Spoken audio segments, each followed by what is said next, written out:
Apex Legends has a very unique weapon system. You start the game and have a very good chance of finding a bad gun, but when you find its hop up, it transforms into an okay gun. And this has this weird duality where you'll carry a worse weapon just for the hopes of finding a special attachment that makes it less useless. Now, obviously this isn't a law.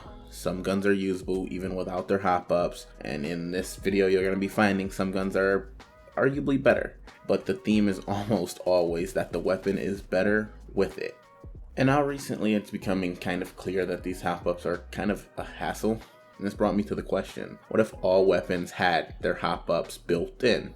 Now, for anyone who frequently plays Apex, you know this isn't a crazy question.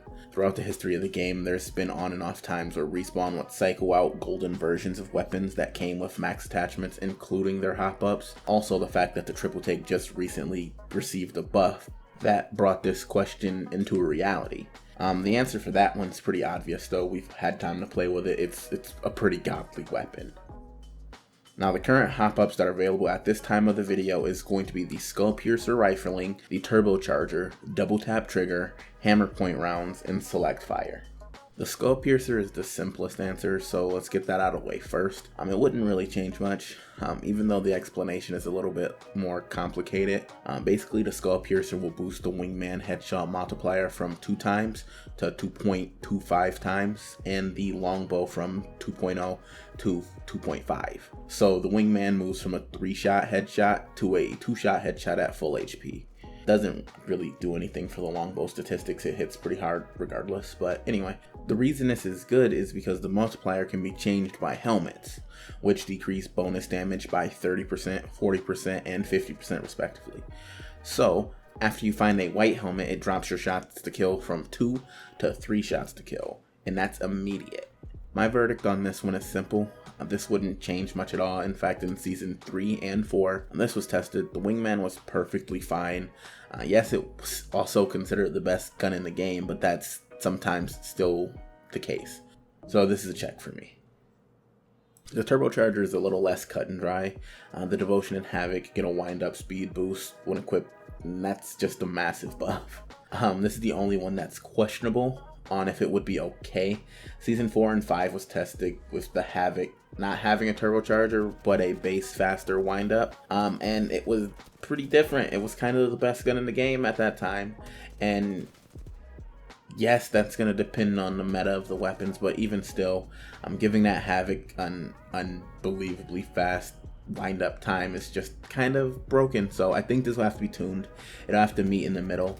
The Devotion has always been insane. It's probably never going to be bad. If they do this, they're probably going to want to put it back into the care package and give us the R99 back as floor loot, which a lot of people like. But since this time, the Havoc has been nerfed, and it's been nerfed pretty close to the ground, and I'd argue that it's a little bit of an overcorrection. It's a little bit above average right now. Even when it has the turbocharger, you can probably get by better using a R301 or a flatline. The recoil isn't as controllable as the seasons prior, so because of that simple fact, I would say the turbocharger could go, and it could go back to its former glory. Next is the Hammer Point, and with this attachment it gets super nuanced. P2020 and Mozambique get a massive 2.3 times multiplier on damage without armor. This basically sounds just as broken as it would be. You can't land in a game and 50-50 someone with a Mozambique. You see a Mastiff and you realize, I gotta get to that Mozambique where I won't have a chance. See, clearly this can't be reality. I can agree on something smaller like a 1.7 times multiplier to its base on flesh, so a little weaker than the headshot multiplier, but still better than what it'll be on armor. And this would be a pretty fair damage system. They've done adjustments like this before by bringing back hop-ups. And as it stands right now, the P2020 is absolutely garbage. And just for some visuals, check this out. With the new buffs, the current P2020 can do 180 damage with a full mag hitting all body shots. Well, now let's assume you 50-50 someone and land in a supply bin. You get a P2020 and Mirage gets blue shield. You will technically have the ability to kill him using one mag. Not likely, but it's possible. In theory now, let's see if there's a Gibby. See, Gibby and Caustic both get a 10% damage reduction, so this leg shot's going to simulate what would happen if you were battling a fortified character. Now watch this. Yeah, it's nearly frame perfect that the P2020 will nearly get out damaged by someone meleeing you, even if you hit every single shot. And this is assuming that it's frame perfect when you start shooting and they hit you with the first punch. If you account for the P2020's draw time, the melee is far more efficient. And obviously I'm cherry picking, and I do think this is an extremely realistic scenario. And it's enough for me to settle it that these guns do need to be tuned. Remove the hop up and give it the multiplier on flesh damage base. Double tap trigger is only used on the EVA 8 and the G7 is garbage on both. I would honestly say that these weapons are probably both better without them in majority of situations, so that's easy. No, it doesn't matter, just put it on the guns. It should be built in anyway. Select fire is going to be another one that's a little bit divisive. The Havoc never uses it, and honestly it should be taken off of that gun, so it doesn't matter in that regard. But the Prowler is arguably the best weapon not named the Devotion. That's with or without the hop up. A fully auto Prowler is just a consistent bullet hose that also can slow the target because it uses heavy ammo. Burst mode fires so fast that all the bullets in a burst are probably going to hit before your weapon's recoil even takes it off path. You can hit 3 bursts on someone before you even need to recenter your weapon.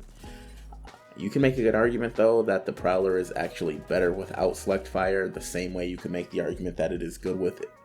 This wouldn't change the weapon's ranking in my eyes though.